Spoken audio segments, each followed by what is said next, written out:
반갑습니다. 안녕하십니까. 오늘부터 CPSM 첫 번째 강의를 시작하도록 하겠습니다. 자, 첫 번째 내용은 섹션 A, 그래서 Contracting and Negotiation, 즉 계약과 협상에 대한 내용이 되겠습니다. 이 섹션 A는 이 5개의 과제로 구성이 되어 있습니다. 그래서 첫 번째는 1A에서 1, 2, 3, 4, 5 이렇게 되어 있는데, 첫 번째는 요청서, 그 다음에 경쟁적인 어떤 입찰을 위해서 코테이션, 견적이라든지 또는 프로포잘, 제안 요청서. 근데 어떻게 돼? 퍼미트먼트 스페시피케이션, 그래서 관련 사항, 그리고 거래 조건, 이런 것들 갖다가 준비한다. 두 번째는 팀원에 대한 거. 여기 두 번째는 주로 팀원에 대한 역할과 그 다음에 의무, 이런 것들을 이제 주로 해놨고, 그 다음에 여기 이제 협상에 대한 전략, 그 다음에 전술, 이런 내용들이 이제 들어가 있는 거고. 세 번째는 어떻게 하면, 그러면 그 원하는 결과를 얻기 위해서 어떻게 이 협상에 대해서 주도하고, 그 다음에 수행하고 지원할 것이냐. 네 번째는 계약서에 대한 거, 계약서나 그다음에 구매 주문이라든지 협약에 대한 것을 갖다가 발행하거나 또는 준비하는 그런 부분.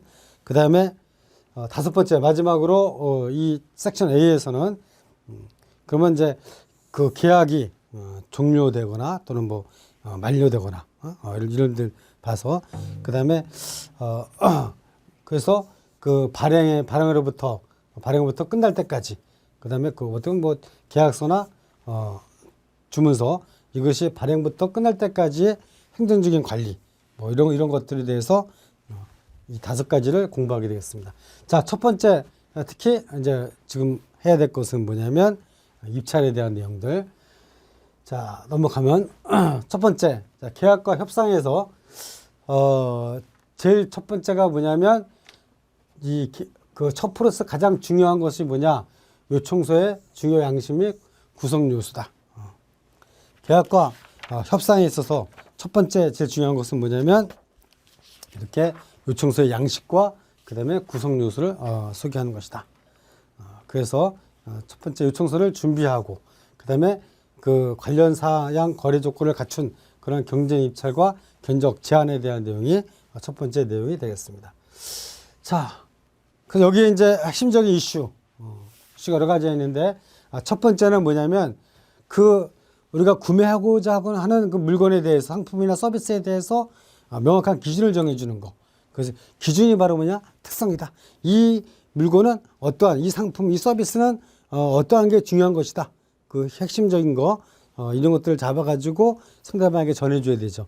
그래서 구매하는 사람과 판매하는 구매자와 공급자가 일치되는 어떤 스펙을 가져야 되는 부분이 있어서, 어떻게 하면 그런 걸 커뮤니케이팅 할 것이냐 하는 방법, 그것이 제일 중요하고. 두 번째, 그러면 입찰하고, 그 다음에 견적을 받는 요청을 하고 입찰하는 그런 유형은 어떤 것이 있느냐. 세 번째는 그러면 정보를 갖다가 요청할 때, 내가 잘 모르겠다. 그러면 정보를 요청할 적에 어떻게 해야 될 것이냐. 그 다음에 이제 네 번째는 그 입찰자들을 모아놓고서 설명을 개최하고, 그럴 적에 어떤 절차와 그 다음에 컨셉에 대한 거, 일반적인 그런 절차와 개념에 대한 내용. 그 다음에 거래 조건, 여섯 번째 거래 조건 뭐냐면 소리시테이션과 오퍼에 대한 요청서와 제안서에 대한 어떤 거래 조건에 대한 거. 그 다음에 이제 보증에 대한 부분, 그 다음에 다른 타입도 있을 것이고, 보증서가 있을 것이고, 마지막으로 이 요청서와 그 다음에 이제 접수에 대한 거, 오퍼의 접수와 그리고 요청서에 대한 관계된 그런 문제에 대해서 8번째가 되겠습니다. 그래서 처음 한 2개 한 데까지 가보도록 하겠습니다.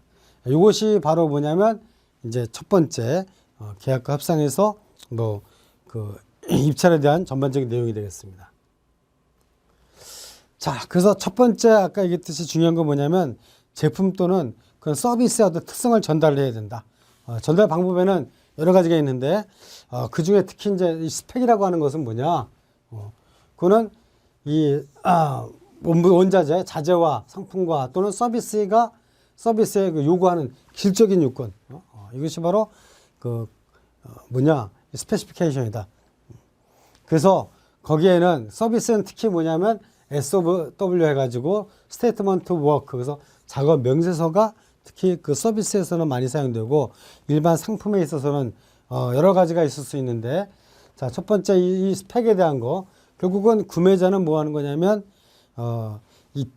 뭐 사달라고 요청이 왔을 적에 그 어떤 걸 사줘야 될 것이냐를 명확히 하는 것이다. 노트북을 사달라 그러면 노트북에 어떤 노트북인지, 성능, 또 사양은 어떤 것이고, 가격은 얼마 되고, 용도가 뭔지, 이런 거를 종합적으로 해가지고 어떤 스펙을 정해주는 것들이 바로 뭐냐, 구매 역할인데, 그 첫 번째, 이런 그 컴포넌트에 대해서는 이 디스크립션이 바로 뭐냐, 제품의 외관이나 기능을 정의하는 것이다.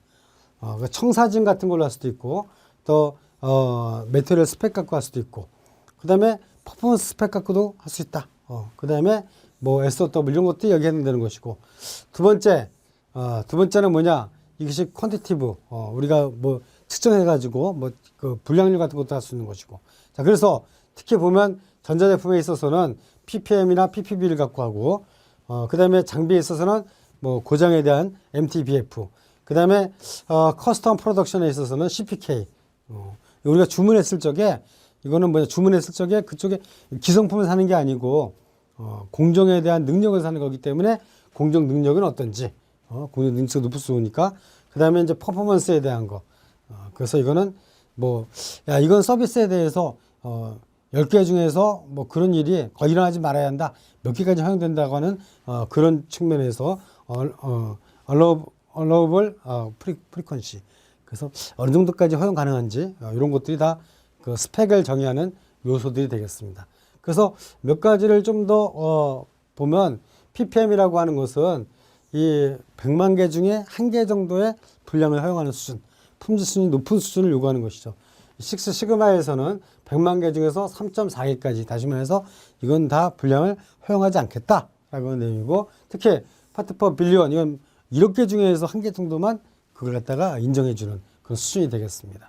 자, MTBF는 뭐냐? 평균 고장 간격이다. Mean Time Between Failure다. 시스템과 제품이 고장이 없이 운영되는 가용도와 신뢰도를 추정하는 기준으로서, 특히 설비 같은 경우는 가다가 멈추고 막 이러면 안 되겠죠. 또 내구성이 있어야 되고 지속성, 이런 것도 있어야 되기 때문에 중요하다. 그래서 잘 쓰다가 고장이 났어. 그래서 고장이 나서 수리하는 기간, 이게 짧을수록 좋죠. 그리고 어떻게 돼? 그동안 고장 나서 수리해가지고 다음 고장이 날 때까지의 시간. 그래서 고장 없이 운영될 수 있는 그런 설비가 중요해요. 그러니까 설비는 뭐 외형이나 이런 것도 중요하지만 고장이 안 나는 거, 고장이 났어도 조치하면 쓸 수 있는 거, 이런 것들이 의미가 있는 거죠. 이런 것들을 갖고서 뭐냐, 우리가 그 사양으로, 스펙으로 활용할 수가 있다.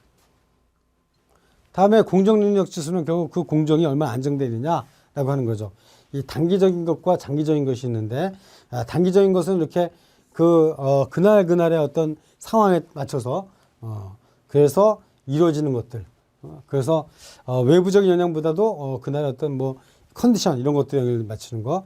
근데 단기적으로는 이렇게 되지만 장기적으로는 이런 것들이 번복이 되다 보면 단기와 장기가 이제 합쳐져서 새롭게 능력을 만들게 되는 거죠. 그래서 장기 공정 능력과 단기, 특히 이제 단기보다는 장기적으로 어떤 그 뭐랄까 작업에 얘기할 수 있는 변동을 포함해서 장기 공정 능력, 이런 것들이 다 CPK에 들어가는 내용들이다. 그래서 공정이 얼마나 안정되느냐 하는 것들, 그래서 안정도가 높을수록 제품의 편차라든지 이런 것들이 문제가 안 생기기 때문에 의미가 있는 것이죠. 그래서 이것도 이제 우리가 그 CPK 갖고서 이러한 공정 능력을 사양으로 내세울 수도 있는 것이고, 자, 그 중에서 특히 어떤 거냐면 수용 기준, 이 어셉턴스 크리테리아, 수용 기준은 뭐냐? 이 상품이나 서비스는 어떻게 되냐면 커스터머에 의해서 지불되고, 그리고 허용되는 그렇게 되어야 된다. 자, 그래서 특히 텐지블 구스, 자, 이런 것들은 어떻게 되냐? 매저 그 측정하고 그 다음에 허용 가능한 그런 결과치를 내줘야 되는 거죠. 자, 그 다음에 이 장비에 대한 거, 장비는 어떻게 돼? 이 어셉턴스 크리테리아, 이 가동성과 그 다음에 뭐냐 시간. 그래서 이 퍼포먼스하고 퍼포먼스 레벨, 가동 성능하고 얼마큼 갈 수 있는지 아까 MTBF 뭐 이런 것도 이 안에 들어갈 수가 있겠죠.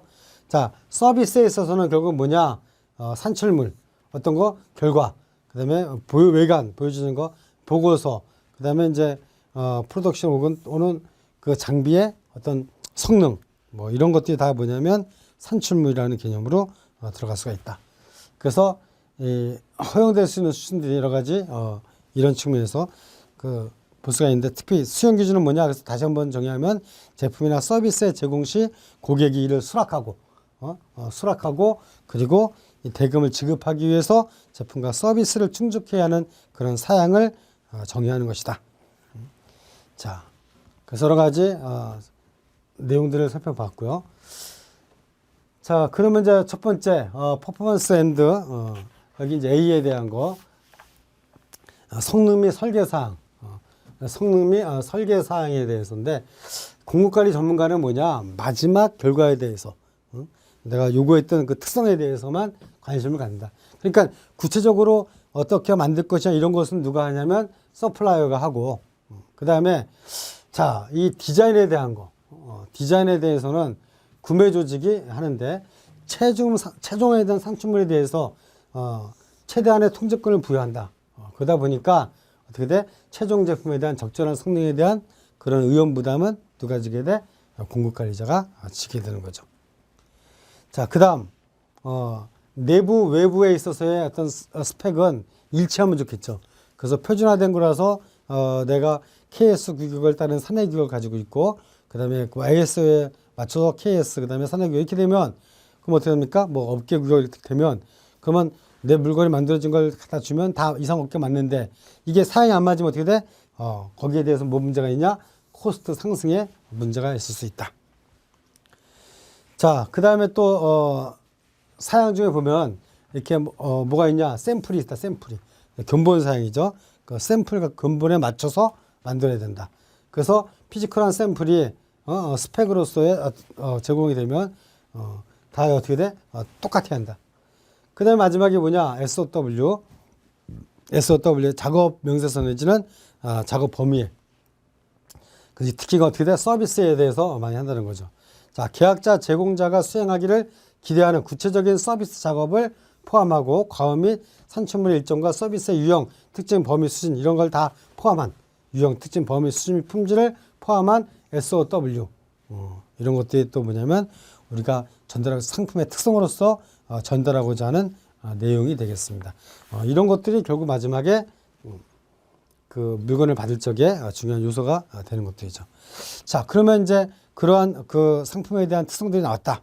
내가 구매하고자 하는 것이 어떤 것이다라고 하는 것을 여러 가지 형태로 견본일 수도 있고 SOW일 수도 있고 그것이 어떤 CPK나 MTBF일 수도 있고 이렇게 해서 보냈다면 그런데 기본적으로 뭐냐? 내부 외부 사양이 좀 맞아야 한다는 것이었고, 자, 두 번째는 뭐냐? 오퍼 투 바이. 자, 이걸 누가 제한하느냐? 또는 오퍼 투 셀.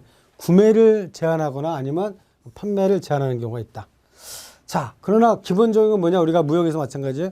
오퍼를 하면, 제한을 하면 상대방이 수락을 해야지만이 어떻게 돼? 이것이 가능한 계약으로 가능하게 되는 것인데, 자, 구매 조직에 판매하는 사람이 제안을 했다. 그러면 판매하는 사람이 보다는 구매하는 사람이 더 유리한 입장에 설 수가 있다는 것이고, 근데 내가 사겠다고 막 난리치면 그러면 어떻게 돼? 공급자가 더 유리한 위치에서, 왜? 누가 급하냐? 급한 사람이니까 공급업체의 수락이 필요한 것이죠. 자, 두 번째 보면 인포멀 비드, 이거 비공식적인, 포멀이 아니라 비공식이니까 비공식적인 어떤 입찰과 그 다음에 쿼테이션, 견적에 대한 거. 자, 이거는 이제 공식적으로 할 수가 없다. 그러면 어떻게 하냐면 이 사전에 예상된 그런 그 어떤 금액, 범위의 금액보다도 모멘터리 금액보다도 적은 금액으로 그래가지고 어떻게 돼? 물어보는 거죠. 어떻게 돼? 전화나 아니면 문서나 아니면 전자적인 방법으로 물어보는 거야. 야, 이거 나는 예산은 100인데 80이다 90이다 이런 선에서 가능하냐 이렇게 물어보는 방법. 그 다음에 두 번째는 budgetary information only for estimating purpose. 이게 잘 알 수가 없어. 알 수가 없는 경우에 야, 이거 얼마면 되겠냐? 라고 떠보는 거, 물어보는 거. 이것들이 반하면 두 가지가 있을 수 있다. 이것이 비공식적인 입찰과 견적을 받는 것이다. 그럼 잘 모르면 그렇게 물어봐서 여러 사람의 견적을 받아보면 어디가 싼지, 그 다음에 거기서 내용을 비교 분석해보면 어느가 합리적인지, 시장에 어떻게 가격 형성되는지 이걸 확인할 수가 있죠. 자, 그런 내용이 되겠고, 그 다음에 가면 일렉트로닉 솔리시테이션, RFX에 대한 게 나오는데, 그 다음에 이 옥션. 자, 그래서 여기서는 뭐냐면 이 전자 요청서, 전자적으로 요청할 수 있고 아니면 뭐 역경매를 할 수가 있다. 라고 하는데 전자 경매를 할 수가 있는 거죠. 뭐 이 옥션이니까 전자 경매인데 전자 문서, 팩스, 메일에 의해서 거래도 다 인정이 되고 있다. 그리고 또 역경매도 가능하다. 역경매는 뭐 다 일렉트로닉도 가능하죠. 이 옥션을 통해서도. 자, RFQ를 송부함으로써 구매사에 의해서 시작이 된다. 입찰서류는 오프라인으로 받고 가격은 온라인으로 제출하게 만든다. 자, 그럼 여기 이제 이 RFX의 시리즈가 QIP 이렇게 있다. 그 P는 뭐냐? Request for Quotation, 뭐 Information, Proposal인데 RFP는 뭐냐면 여기에 그 방법과 그 다음에 가격까지 같이 제시하는 게 바로 프로포잘이다. 내가 이거 얼마 해주겠게 라고 하는 거 방법과. RFQ는 뭐냐? Q는 일반적으로 물어보는 것이다. 물어보는 것이다. 그래서 RFQ하고 P하고 의미가 다른 것이죠. 그래서 RFQ에서는 뭘 물어봐? 이 아이디어를 제안하거나 또는 해결할 수 있는 방법에 대해서 제안하는 것이 바로 그것에 대해서 서플라이에게 물어보는 거. 이거 어떻게 하면 되겠냐? 그것이 바로 RFQ가 된다. RFI는 뭐냐? 일반적인 정보 수집에 내가 잘 모를 적에 아까 비공적으로 한다고 그랬죠? 정보 수집에 사용하는 것이 인포메이션 하는 것이 바로 RFI다. 근데 IFB라는 것도 있다. 입찰 요청서. 그래서 IFB는 입찰을 요청하는 거다. 그래서 첫 번째 되게 정부 조달 시에 밀봉해서 입찰하고 그 다음에 2단계로 입찰 요청서를 받는 이런 경우도 있다. 그래서 입찰 요청서는 인비테이션 포 비드는 IF다. 자, 제안을 내달라. 저기 입찰에 참여해달라고 하는 것이 바로 IFB가 되겠습니다.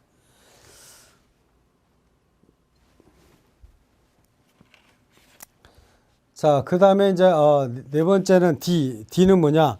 작업 명세서 또는 작업 범위에 대한 것이다. 그래서 이 경쟁적인 어떤 제안에 대한 거, 경쟁적인 제안. 자, 그래서 첫 번째는 뭐냐면 RFP에 대해서 제안 요청서로 시작해서 초청해가지고 어떻게 돼? 프로포잘 이밸류에이션을 위해 가지고 제안에 대해서 어떻게 돼? 평가를 하기 위해서. 자, 그 다음에 뭐죠? 이 구매 조직의 set out of the requirements and criteria. 요구 사항과 어떤 범위에 대해 세팅하기 위해서 어떻게 돼? 그래서 첫 번째는 뭐냐? 구매 조직의 요구 사항하고 제안서의 평가 기준을 명시한 그러한 RFP를 RFP를 시작해서 그 다음에 뭐 하냐면 이제 컨템플레이트 뭐 하냐? 많은 다수의 공급자들로부터 어떻게 돼? 적시에 제안을 받아가지고 그 중에서 경쟁력 있는 그런 범위에 있는 경쟁자 그 공급자들 갖다가 디스커션하는 그런 기반 어떤 게 난지 검토하는 몇 명 골라가지고 이게 좋을까 저게 좋을까 그 중에서 어떻게 돼? 하나를 골라가지고 그래서 계약을 체결하는 그런 과정이 바로 경쟁 입찰의 어떤 순서가 되겠습니다. 자, 그래서 어떻게 해야 되냐? 이런 것들은 to be handled effectively 하고 페어리하게 해야 된다. 그래서 어떻게 돼? 그 RFP를 갖다가 발행하기 전후에 그 절차와 그 다음에 어떤 그 알려주는 것에 대한 정책을 갖다가 특정한 정책을 갖다가 우리가 갖고 있어야 한다는 거죠. 자, 다음 그 다음에 이제 이 밀봉에서 입찰을 하죠 보통. 그리고 어떻게 돼? 폼을 알려줘야죠. 그래서 실드 비드는 막는 거야. 마지막에 데드라인까지 그 입찰의 마지막 순간까지 어떻게 돼? 그 알려주면 안 되죠.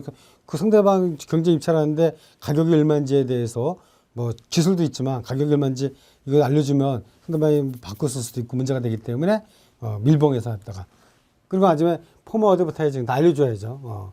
그래서 서비스라든지 또는 뭐 주로 뭐 스크랩이라든지 뭐 잉여품, 서플러스 이런 것들 할 적에 주로 이렇게 광고 입찰 공고를 내는 입찰 공고를 내고 그다음에 이거는 밀봉하는 거죠. 자, 리스트릭트 컴페티션. 이거는 제한 경쟁이죠. 제한 경쟁은 뭐냐? 하나보다도 많은 제한 경쟁은 여러 사람을 부르지 않는 거죠. 그래서 구매 조직이 제한서를 하나 이상 받지 못하는 경우도 있을 수 있다. 이걸 도입하는 이유는 뭐냐? 이거는 그 경쟁이 결여돼 있다. 그리고 그러니까 어떤 거냐? 경쟁이 결여돼 있어서 특정 지역이라든지 또는 법적으로 여기서 사게 돼 있는 거. 이럴 적에는 어떤 제한된 범위 내에서 그때 제한 경쟁이 일어난다. 또 반대로 보면 제한 경쟁은 우리가 지명 입찰이라는 게 있죠. 어떤 것이냐면 그 자격이 되는 그냥 막 아무나 이렇게 입찰할 수 있는 게 아니라 뭐 자본금이나 규모 이런 것, 그다음에 뭐 어떤 능력 이런 것들을 봐가지고 실적 이런 걸 봐서 해당되는 사람은 와서 입찰해라. 뭐 이런 것들도 같이 포함될 수 있겠습니다. 여기서는 반대로 그런 것들을 뭐 그런 자격을 갖춘 사람이 몇 명 안 되기 때문에 그래서 그럴 적에는 제한 경쟁이 된다라고 하는 것이고 그 다음에 비경쟁 난 컴페티티브 네고시에이션 비경쟁적인 것은 뭐냐? 이거는 스펙이 아직까지 결정이 완전하지 않아. 완벽하지 않고 명확하지 않아. 그래서 오직 어떻게 돼? 이런 경우와 그다음에 한 사람만이 한 슈퍼 서플라이어만이 그것에 대해서 기술이나 능력이나 어떤 스킬을 가지고 있을 경우에 핵심적인 제공할 수 있을 때 어떻게 돼? 이거는 경쟁이 안 된다. 비경쟁 협상이다. 그래서 어떻게 돼? 그 사람에게 이걸 줄 수밖에 없는 거죠. 자, 그래서 특히 이제 이런 것들은 무슨 뭐 특허를 갖고 있다거나 뭐 아니면 특별한 장비를 갖고 있다거나 이런 경우엔 해당이 되겠죠. 자, 그다음에 이제 투 스텝 비딩이다. 2단계 입찰을 한다. 그래서 이게 아까 그 클리어런스 하지 않을 때 어떻게 하냐? 첫 번째 1단계에서는 가격이 없어. 뭐 어떻게 돼? 이것을 어떻게 하면 해결할 수 있냐는 기술적인 부분만. 첫 번째 오은이 포모야 테크니컬한 제안만 한다. 뭐 가격이 없이. 두 번째 단계에서는 수용 가능한 그런 기술 제안서를 갖다가 여기 보면 미니멈 리퀘어먼트에 대해서 서미트 업데이트 비드 가격과 함께 그 제안서를 갖다가 업데이트할 기회를 주는데 이 프리 퀄리파이드 비딩 사전에 그런 자료를 갖춘 그런 비딩을 해야 되는데 어떤 거냐? 그 최소한의 요구 조건을 갖다가 조직의 요구 조건을 만족할 수 있는 그런 사람에게 주는 것이죠. 그래서 그 가격 입찰서에다가 수정을 그 가격과 함께해서 제출할 수 있게 해준다. 그 다음에 이제 I에 대해서는 대안 내지는 혁신적인 것이다. 그래서 maybe allowed based on business culture. 이런 것들은 뭐냐면 여기에는 여러 가지가 있는데 뭐 견적 요청서, 뭐 정보 요청서, 제안 요청서 작성에는 여기에는 쓰는 데는 왕도가 없다. 어떻게 돼? 기업의 문화, 뭐 이런 것들을 잘 확인을 해봐야 된다라고 하는 것이고요. 자, 난 유스포 IFB 뭐 여러 가지 이런 것들 갖다가 활용하면 좋겠다. 자, 그래서 대안과 혁신 제안서에서는 이런 문서를 작성하는 데는 이 왕도가 없다. 그래서 공급업체의 어떤 입찰서를 제출 이전과 이후 또 작성 중에 이루어지는 요청서의 정보 구성, 뭐 내용 모든 이런 것들에 대해서 다 뭐냐면 기업의 문화나 정책에 따른다. 자, 그래서 이런 제안서에 있어서는 작성하는 데 있어서는 뭐냐, 그 상대 기업이 우리가 입찰할 적에는 그 입찰을 받는 그런 데서 수주처에서의 요구하는 양식 따라야 되고, 또 나라나 어떤 그 환경에 맞춰서 또 해줘야 되고, 이런 것들이다. 그다음에 이제 뭐 대안 제안서가 허용되지 않을 경우도 있고, 대안 제안서 출시 입찰 자체가 무효화되는 것이 일반적인 내용이다라는 것도 알고 계시면 되겠습니다. 그래서 잘 이거 사용하지 않는다. 왕도가 없다라는 사실, 이 양식에 있어서는 왕도가 없다, 정해진 것은. 일반적으로 이제 정부 같은 경우는 입찰서 양식이 있죠. 이런 것들 내용을 써놓는 게 있지만, 또 사적인 부분에 있어서는 그런 게 없을 수 있다. 그래서 여기서는 그 왕도는 없다라고 하는 것은 이제 결론으로 잡아놨고요. 다음 프라이싱 모델, 가격 결정 모델에 대한 거. 자, 가격 그다음에 마켓에서의 시장 바구니 이건데, 자, 이게 그 공정한 가격이라고 하는 것은 셀러 입장에서 보면 어떻게 되냐, 풀 코스트를 갖다가 커버해야 된다. 그래서 뭐 운영비라든지 거기에 어떻게 돼, 여기 모든 경비에다가 거기에 리저너블한 프로핏까지 포함된 거죠.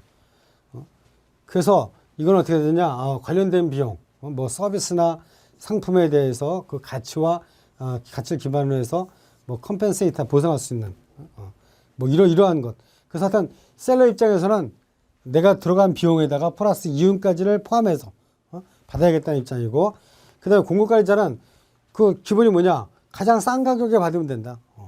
그래서 거기에는 여러 가지가 있겠지만, 그러니까 내가 원하는 상품을 갖다가 가장 싸게 저렴한 가격으로 받으면 되는 거죠. 두 개의 입장이 다르다. 최대한 내가 들어간 원가에다가 그 이윤까지 붙여 받아야 되고, 또 한쪽에서는 어떻게 돼? 싸게 받는 것이 최대 목적이다. 그래서 이런 프라이스를 결정할 적에는 셀러 입장에서의 고려사항도 있고, 자, 첫 번째 뭘 해야 되느냐, 만약에 너무 구매자 입장에서만 하게 되면 어떻게 돼? 싼 가격만 따져야 되지만, 그러나 셀러 입장에서도 우리가 고려를 해서 원만하게 서로 윈윈할 수 있도록 해주는 게 좋겠죠. 자, 그래서 시장의 구조나 그 원가가 얼마나 되는지, 그다음에 어느 정도의 가치가 있는 것인지에 대해서 검토를 해봐야 된다. 자, 그래서 시장을 이렇게 보니까 시장에서 마켓 스트럭처 보니까 모노폴리는 이건 독점이죠. 공급하는 사람이 하나고 많은 사람이 살려고 들어. 이건 어떻게 돼? 구매 협상력이 떨어지죠. 근데 반대로 이거는 이제 과점이죠. 공급자는 약간이고 많은 사람이 살려고 들고, 그 카르텔 형성해서 그래가지고 이 어떤 경우는 어떻게 돼? 공급자는 제한적인데 많다. 살 사람은 그럼 뭐 제당, 제분, 뭐 그다음에 뭐 주유, 기름이라 휘발유 이런 것들 다 이런 데 해당되는 거죠. 근데 반대되는 경우는 어떻게 되냐? 이거는 구매자가 좋아. 만들 사람은 많은데 팔 사람은 많은데 살 사람이 하나밖에 없다. 얼마 안 된다. 이럴 경우는 협상력이 더 증가할 수 있죠. 이런 것들을 고려해야 된다는 거죠. 그다음에 이제 라팅 스트래티지, 모두 또는 일부를 선택을 한다.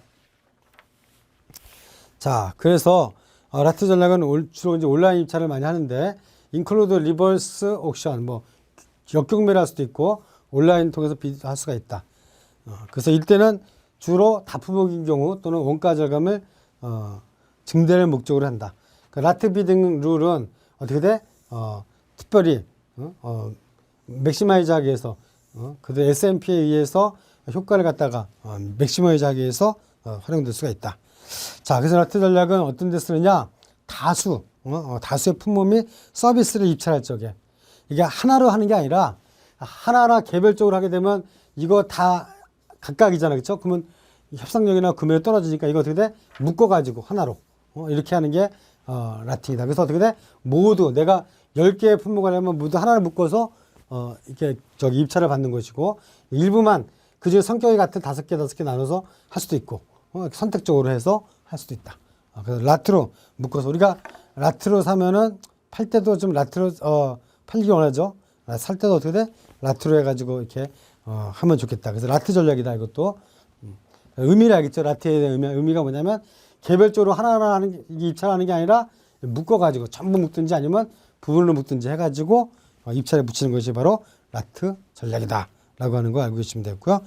자, 그래서 그 교재에 보면 여기 이제 K까지 했고 L과 M이 있는데 L은 입찰 요청서, 그래서 우리가 IFB죠. 입찰 요청서는 구매하려고 원하는 제품 및 서비스에 대해서 입찰을 하도록 잠재적인 공급업체들을 위해서 만드는 요청서다. 자, 그래서 IFB는 자, 우리가 이런 걸 구매하려고 드니까 납품해 주시오라고 요청하는 게 바로 입찰 요청서 또는 초청서가 된다. 초청장이 된다. 그럼 제한 요청서는 뭐냐? 이 요청서는 이거 RFP죠. RFP는 아까 설명했지만 프로젝트 수행 제한 방법과 가격을 제의하는 것이다. 그래서 우리가 이렇게 해서 해주겠다 라고 하는 거죠. 그래서 여기는 구매회사가 니즈 수행을 위한 상세한 내용 특성에 포함할 것을 찾고 있을 적에 주로 사용되는 것. 그거는 뭐냐? RFQ. RFQ는 뭐 하는 거냐면 뭐 하는 거죠? 이게 물어보는 거란 말이에요. 그렇죠? 그래서 구매회사가 잘 내용을 몰라. 그래갖고 어떻게 하면 좋겠냐. 그래서 견적을 받아보는 거. 상세한 특성이 포함될 것을 찾고 있을 적에 사용되는 것이 RFQ다. 그래서 RFI, Q, IFB 뭐 이런 내용들에 대해서 쭉 설명을 드렸습니다. 그래서 다음 시간에 해야 될 것이 이제 여기까지 하죠. RFI까지. 자, 그래서 RFI는 뭐냐면 이게 이렇게 해서 인포메이션 정보를 요청하는 거죠. 언제 쓰느냐? 일반적인 정보를 얻고자 한다. 그래서 상품과 서비스, 그다음에 공급자에 대해서 잘 몰라. 그러면 그때 어떻게 좀 정보를 알아야 되죠. 그래서 이럴 적에 그 RFI의 포텐셜 베네핏은 뭐냐? 잠재 이익은 뭐냐면 예, 결과, 브로셔라든지 카탈로그라든지 뭐 이런 결과물을 갖다가 받고, 그다음에 그 노 비딩, 퀵 서베이, 이지 리스판스, 굉장히 빠른 이 반응을 받을 수가 있고, 그다음에 뭐냐? 버지팅하고 예산을 수립하거나 어떤 대안을 모색하거나 결정하거나 어떤 프로세스하고 프로덕트와 그다음에 뭐 알려지지 않은 그런 상품에 대해서 잘 모르고 있는 것에 대해서 명확할 수 있다. 그래서 포텐셜 프로블럼은 뭐냐? 이런 거 갖다가 많이 자꾸 요청하면 귀찮을 거 아니에요. 그렇죠? 이것이 바로 뭐 계약이 되는 것도 아니고 한데, 그래서 어떻게 돼? 거절할 수 있다. 자, 그래서 잠재적 이점을 다시 한번 보면 구매자의 RFI에 대한 그 공급업체의 답변은 각 공급업체의 적합성을 평가하기 위한 초기 정보를 구매자에게 제공할 수 있다. 그래서 공급업체는 보통 그 높은 수준의 질문에 대해서 응답을 하고 요청을 하니까 이제 뭐 좋은 관계가 되겠죠. 그래서 브로셔라든지 카탈로그라든지 또는 가격 목록 이런 것들을 갖다가 그 보완해서 줄 수도 있고, 이런 것들이 다 이제 어떻게 하냐, 그 전자적으로 이제 이렇게 보내줄 수가 있다. 근데 이거는 비공식적인 요청이기 때문에 제공되는 정보가 구매 조직 또는 공급업체에 어떻게 돼? 구속력이 없다. 해프풀한 것이 노바인딩이다. 이거는 반응은 빨리 받을 수 있지만 구속력이 없다. 간단한 설문에 대해서 간단한 답변, 퀵 서베이, 그 다음에 간단한 답변이 돌아온다. 이러한 답변은 공급관리 전문가의 어떤 예산 편성이나 어디 있었죠? 예산 편성이나 그 다음에 예전에 알지 못했던 그런 그 어떤 대체 프로세스나 제품에 대해서 선정하는 데 도움을 준다고 하는 거. 그래서 근데 문제는 뭐냐? 너무 자주 하면 안 좋다. 그러니까 뭐 다 알고 어쩌다 한 게 잘 모르는 게 있으면 이럴 적에 RFI를 활용하면 되겠습니다. 이상으로 마치겠습니다. 고맙습니다.